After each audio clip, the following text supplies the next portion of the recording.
Hello everyone, welcome to my channel. तो आज हम करने वाले हैं इंग्लिश कॉम्प्रिहेंशन का सेट नंबर 4। और इससे पहले मैंने सेट 1 2 3 करवा रखा है। आपने नहीं देखा है तो आप उसे देख सकते हैं।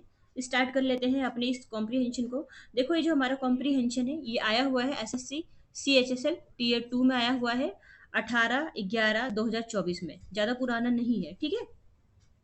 तो हम स्टार्ट कर लेते हैं अपने कॉम्प्रिहेंशन को।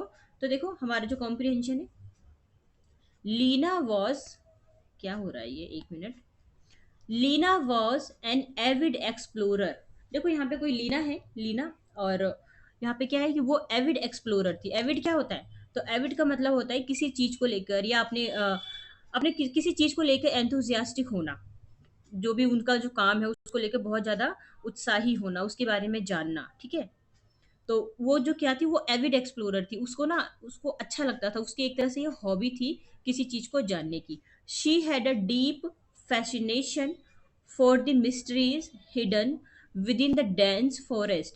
और उसे एक डीप फैसिनेशन था, एक मतलब एक अटैचमेंट था, एक आकर्षण सा था।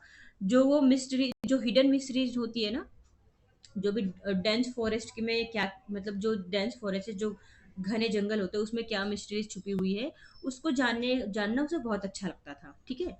One day, while wandering through a secluded forest, she stumbled upon an ancient looking map half buried in the undergrowth। एक दिन क्या होता है, जब वो सेक्लूडेड फॉरेस्ट से जा रही थी। सेक्लूडेड फॉरेस्ट क्या होता है? एक ऐसा फॉरेस्ट जो रिमोट एरियाज में हो, ठीक है। रिमोट एरियाज मतलब जो बहुत दूर दराज के क्षेत्र में हो, दूर दराज के एरियाज में हो, और जहाँ पे मतलब लोग वगैरह का आना जाना बहुत कम हो, उसको कहते हैं सेक्लूडेड फॉरेस्ट, ठीक है। एक होता है ना, दूर दूर के साइड में कोई जो घने जंगल वगैरह। तो वो वहां से गुजर रही थी। She stumbled upon an ancient looking map. क्या होता है स्टम्बल? क्या होता है? किसी चीज में ठोकर लग जाना, ठोकर मतलब चलते टाइम ठोकर लग जाना, या किसी चीज पे ऐसे नजर सा पड़ जाना। तो क्या होता है, उसके ना एकदम से चलते हुए ना उसकी जो नजर पड़ती है एक एंशियंट लुकिंग मैप पे, जो कि जमीन में ना आधा ऐसे फंसा पड़ा था, आधा दफनाया हुआ था। तो उसकी ना एंशियंट लुकिंग मैप, पुराना सा कोई मैप था, उस पर उसकी नजर पड़ जाती है। The map depicted a trail that led to a legendary waterfall rumored to the possess magical properties। अब जो मैप था ना, उस पे एक ट्रेल, ट्रेल समझते हैं आप? ट्रेल का मतलब होता है कुछ रास्ते के बारे में पता होना, कुछ पैरों के निशान होना, या किसी जगह के बारे में उसमें पता होना कि ये रास्ता ऐसे जाता है, ये ऐसे जाता है, ये ऐसे जाता है, ठीक है। कई बार ये भी होता है कि कहीं, जैसे जैसे आप कहीं पे जाते हैं तो पैरों के कुछ कुछ निशान होते हैं ना, उसके थ्रू भी आप नए एक रास्ते का पता लगा लेते हो। तो ट्रेल का कुछ समथिंग ऐसा ही मतलब होता है, ठीक है। तो क्या होता है, एक दिन वो, हाँ, तो मैप पे क्या डेपिक्ट था? एक रास्ता डेपिक्ट था जो कि जाता है लिजेंडरी वाटरफॉल को। और कहा जाता है इसके बारे में कि मतलब इसके बारे में अफवाह है यहाँ के जो वाटरफॉल है, कि इसमें कुछ मैजिकल प्रॉपर्टीज है, ठीक है। तो उस मैप पे ना वो रास्ता मेंशन था, ठीक है, कि यहाँ से ऐसे जाना है, वैसे जाना है, ठीक है। याद रखना है, लीना ने एंटर किया एक एक सेक्लूडेड फॉरेस्ट में। वो थोड़ा सा उसके थोड़ा सा उसका जो ठोकर लग जाता है, उसको एक मैप मिलता है, और मैप में एक रास्ता है। रास्ता कहाँ का है ये? तो एक लीजेंडरी वाटरफॉल का है, जिसमें कि बताया गया कुछ मैजिकल प्रॉपर्टीज है। नेक्स्ट पे चलते हैं। देखो, नेक्स्ट है हमारा, driven by her curiosity, Lena decided to follow the trail. उसको बहुत ज्यादा क्यूरियोसिटी थी कि ये रास्ता क्या है, कहाँ जा रहा है। तो वो डिसाइड करती है कि वो इस ट्रेल को फॉलो करेगी, मतलब उसमें जो रास्ता मेंशन है वो उसको फॉलो करेगी। As she walked deeper into the forest, the atmosphere grew more enchanting. जैसे ही वो फॉरेस्ट के अंदर गहराई में चलती जाती है, वहाँ का जो एटमॉस्फेयर है ना, बहुत ज़्यादा एनचेंटिंग सा हो जाता है। एनचेंटिंग क्या होता है? तो एनचेंटिंग का मतलब होता है अट्रैक्टिव सा हो जाता है, आकर्षण सा हो, ठीक है। तो अट्रैक्टिव सा लगता है उसको, वहाँ का जो एटमॉस्फेयर बहुत अच्छा लगता है। और क्या, sunlight filtered through the thick canopy, casting dappled patterns on the ground, the sound of rustling leaves and distant bird calls created a symphony of nature around her. तो क्या होता है यहाँ पे कि जो सनलाइट है ना, जो सूरज की जो रोशनी है, जो सनलाइट है, वो फिल्टर होके आती है एक थिक कैनोपी से, और कास्टिंग डेपल्ड पैटर्न। डेपल्ड पैटर्न समझते हैं? जैसे कि आप समझते हैं कि जैसे कि यहाँ पे पेड़ है, ठीक है। और यहाँ से पत्ते होते होते हैं, यहाँ पे पत्ते, और यहाँ से धूप आ रही है, तो धूप नीचे कुछ इस तरह से पड़ती है, ऐसे ऐसे, मतलब ऐसे गोल गोल करके पड़ती है धूप, कुछ डिजाइन में पड़ती है। तो उसी को कहते हैं डेप्पल्ड पैटर्न। तो क्या हो रहा था कि सनलाइट से ना, जो जो सनलाइट से वो फ़िल्टर्ड होके जो धूप आ रही थी ना, जो सनलाइट आ रही थी सॉरी, तो वो क्या थी, एक डेप्पल्ड पैटर्न में थी, ठीक है? जो कि सीधा ग्राउंड पर आके दिख रही थी। The sound of rustling leaves, और वहाँ पे जो लीव्स, जो पत्ते थे ना, वो रसलिंग समझते हैं? रसलिंग का मतलब सर सर की जो आवाज़, जैसे हवा वगैरह चलती है ना, तो उसकी जो सर सर की आवाज़ होती है, तो वहाँ पे रसलिंग लीव्स की आवाज़ आ रही थी। दूर-दूर तक बर्ड्स भी अपना एक अच्छा-सा एक सिम्फनी सा क्रिएट कर रहे थे, ठीक है? मतलब कि एक अच्छी सी साउंड आ रही थी वहाँ पे, और टोटली एक अच्छा लग रहा था नेचर के अराउंड आकर उसे, ठीक है?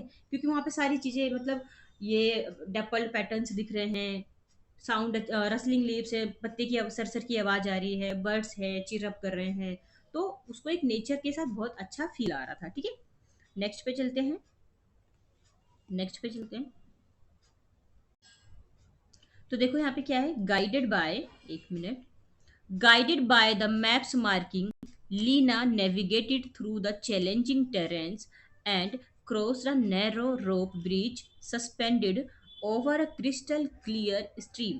क्या होता है कि मैप में जिस तरह से मार्किंग की गई है, गाइड किया गया है, ऐसे ऐसे जाना है, तो वो ऐसे वैसे चलती है, और फिर वो नेविगेट होती है।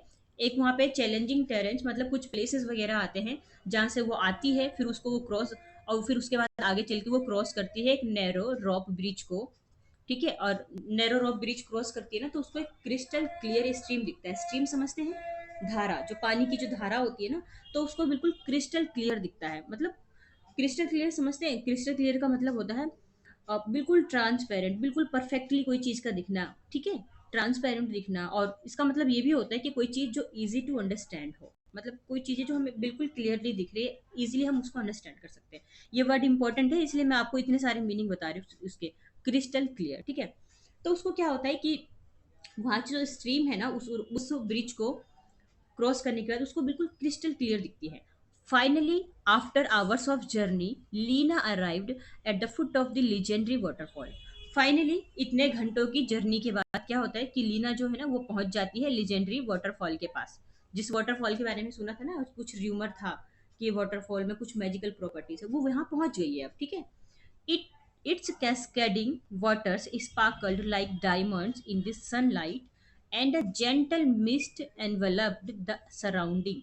क्या होता है इसमें जो कैस्केडिंग वाटर्स, कैस्केडिंग क्या होता है? एकदम से ऊपर से पानी का गिरना, ठीक है? और उसको बोलते हैं कैस्केडिंग। तो क्या होता है, वहां से जो जो वाटरफॉल है, जिसको कि हम जलप्रपात भी बोलते हैं ना, तो जो वाटरफॉल है वहां से जो पानी गिर रहा है ना, वो स्पार्कल लाइक डायमंड।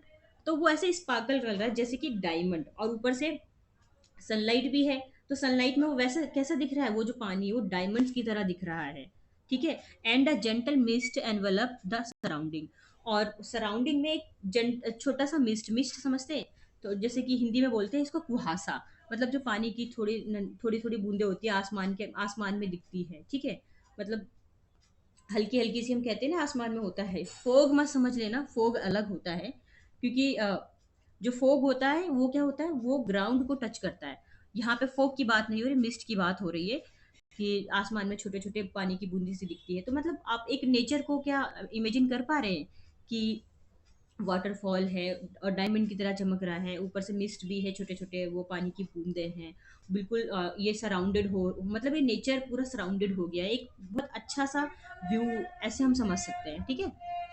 नेक्स्ट पे चलते हैं। Lena felt a sense of wonder and tranquillity as she dipped her hand in the cool waters, if as if the legends were coming alive. क्या होता है कि वो उसको फील होता है बहुत अच्छा सा, और क्या होता है, tranquil as she dipped her hand in the cool waters. क्या होता है, एक पीसफुली सा माहौल है वहाँ पे, बहुत अच्छा सा, बस नेचर का साउंड है, जो नेचर का साउंड होता है ना वो वाला, जैसे कि चिड़िया है, पानी का छोटा सा साउंड है, थोड़ा सा पत्तों का ये, और वो अपने हाथ को क्या करते हैं, कूल वाटर में ऐसे डिप करती है, तो उसको एक पीसफुली बहुत अच्छा लगता है, और उसको ऐसा लगता है कि यहाँ के जो लीजेंड्स है वो बिल्कुल अलाइव हो गए हैं, सब कुछ ना लाइव अलाइव सा लगता है, ठीक है?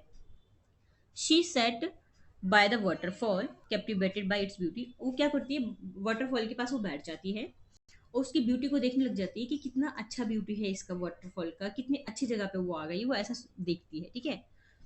Captivated bye its beauty, pondering the ancient stories that had led her here, और वो क्या करती है, पॉन्डरिंग करती है। पॉन्डरिंग क्या होता है, किसी चीज के बारे में बिल्कुल केयरफुली सोचना, थोड़ा सा मतलब टाइम लगा के सोचना, वो बैठ के आराम से वहाँ की जो ब्यूटी है उसके बारे में सोचने लग जाती है और सोचती है कि यहाँ की जो एंशियंट स्टोरीज रहेगी, लाइक कि यहाँ पे जो एंशियंट स्टोरीज थी क्या थी, और उसके बारे में चिंतित हो जाती है, उसके बारे में सोचते है, वो भी बगल में वाटरफॉल के पास बैठ जाती है, ठीक है। तो देखो हमारा जो ये पैरा है ये खत्म हो गया है। हम आ जाते हैं क्वेश्चन के साइड। देखो फर्स्ट क्वेश्चन है हमारा, what intrigued Leena's curiosity in the forest. Intrigued क्या होता है, तो इंट्रीग्यूड का मतलब होता है किसी किसी चीज के बारे में बहुत ज्यादा इंटरेस्ट लेना, उसके बारे में जानना कि क्या है ये। तो वो ऐसी कौन सी क्यूरियोसिटी थी फॉरेस्ट में, कि मतलब उसको ऐसी क्या चीज मिली कि जिससे वो बहुत ज्यादा जानना चाह रही थी। She found a hidden cap, no. She heard whisper, no. She stumbled upon an ancient map, क्या होता है, वो जब जा रही होती है उसको पैर के पास एक एंशियंट सा मैप मिलता है, उसके बाद उसका क्यूरियोसिटी जान जा उसकी जो क्यूरियोसिटी है वो बढ़ जाती है कि इसमें कौन सा रास्ता है, मुझे जानना है, इस रास्ते को मुझे देखना है, ठीक है। तो ऑप्शन सी हमारा करेक्ट आंसर हो जाएगा। नेक्स्ट पे चलते हैं। नेक्स्ट है हमारा, देखो, where did Lena find the map, उसको मैप कहाँ मिला था। फर्स्ट है half buried in the ground, in the underground, यही तो है, अंडर ग्रोथ, यही तो मिला था उसको मैप, कोई ब्रिज में नहीं मिला था, कोई सैंड में नहीं मिला था, कोई टाउन तो वहाँ था ही नहीं। ऑप्शन नंबर फर्स्ट ठीक हो जाएगा, करेक्ट आंसर हो जाएगा। नेक्स्ट पे चलते हैं हम। नेक्स्ट है हमारा, select the most appropriate antonym of the given underlined word in the given sentence. Word surrounded Lena as she journeyed the through the forest, यहाँ पे तो देखो क्या हो सकता है यहाँ पे अंडरलाइन। ऑप्शन देख लेते हैं, ऑप्शन में क्या है, फ्रीड, क्रिएटेड, बोल्ड, करके। अच्छा, ऑप्शन यहाँ पे अंडरलाइन, यहाँ पे ना डला नहीं है अंडरलाइन, बाय मिस्टेक हो गया ये। तो यहाँ पे हमें सराउंडेड का एंटोनिम बताना है, ठीक है। वैसे ही बुक में भी देख सकते हैं, पिनाकली की जो 7th एडिशन है ना इंग्लिश की बुक, उसमें देख सकते हैं आप। तो एंटोनिम बताना है सराउंडेड का। सराउंडेड क्या होता है, घिरा हुआ होना, तो इसका ऑपोजिट क्या हो जाएगा, जो घिरा हुआ नहीं हो, यानी कि जो बिल्कुल फ्री हो, किसी भी चीज से घिरा ना हो, तो इसका जो हमारा आंसर हो जाएगा ये हो जाएगा फ्रीड। ऑप्शन नंबर वन हमारा करेक्ट आंसर हो जाएगा, ठीक है। नेक्स्ट पे चलते हैं।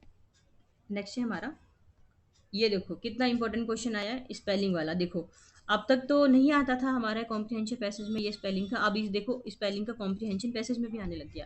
ट्रेल का हमें करेक्ट स्पेलिंग बताना, ये है ना। अगर जिस बच्चे को नहीं भी आता है तो वो क्या करेगा, कॉम्प्रिहेंशन से देख लेगा, है ना। तो इजी था ये। आपको कैसा लगा ये, एक बार हम पहले ट्रेल की स्पेलिंग में आपको दिखला दिखला देती हूँ। मुझे ये देखो, ये मिल गया ना ट्रेल की स्पेलिंग, यहाँ से भी अगर देखो, कॉम्प्रिहेंशन में यही फायदा होता है कि आप कॉम्प्रिहेंशन में से भी आपको कुछ कुछ आंसर मिल जाते हैं। तो देखो 2 नंबर तो आपके यही से बन जाने हैं फिर, अगर आप ध्यान से भी पढ़ते हैं तो, ठीक है। तो अगर आपको ये कॉम्प्रिहेंशन अच्छा लगता है, अच्छा आगे भी तो देखना है ना हमें, आगे भी तो देख लेते हैं, आगे कुछ है क्या हमारे पास वोकेबलरी। देखो वोकेबलरी तो मैं बताने भूल गई। वोकेबलरी देखो ये रहा, कितने सारे हैं, एविड है, ट्रेल है, टेरेंस है, क्रिस्टल क्लियर, पॉन्डर, इंटरव्यू, हालांकि सब बता चुकी हूँ, फिर से बता देती हूँ, याद करने में ईजी रहेगा। एविड का मतलब क्या होता है, तो इसका मतलब होता है वेरी एंथुजियास्टिक अबाउट समथिंग, किसी चीज को जानना, जानने के लिए बहुत ज्यादा एंथुजियास्टिक हो जाना, बहुत ज्यादा इच्छुक हो जाना, ठीक है। ट्रेल क्या होता है, अ पाथ और route specially one for walking और hiking often in natural setting, ठीक है, बता चुकी हूँ, एक रास्ता जिसमें कुछ रास्ते मेंशन हो, ठीक है, इस तरह से। टेरेंस क्या होता है, कोई भी लोकेशन या प्लेस को हम टेरेंस बोलते हैं। क्रिस्टल क्लियर मतलब very easy to understand, transparent, perfectly, ठीक है। पॉन्डर मतलब to think about something carefully और for a long time. Next है intrigue, to make somebody very interesting and wanting to know more, ठीक है, किसी को बहुत ज्यादा जानने की इच्छा होना, ठीक है। तो ये सारे आपको याद करने हैं, ठीक है, वेरी वेरी वेरी इंपॉर्टेंट। तो चलो हम अपनी सीरीज को यहीं पे खत्म कर लेते हैं, आप बाकी ये सारे आपको याद करने हैं, ठीक है। तो so thank you so much.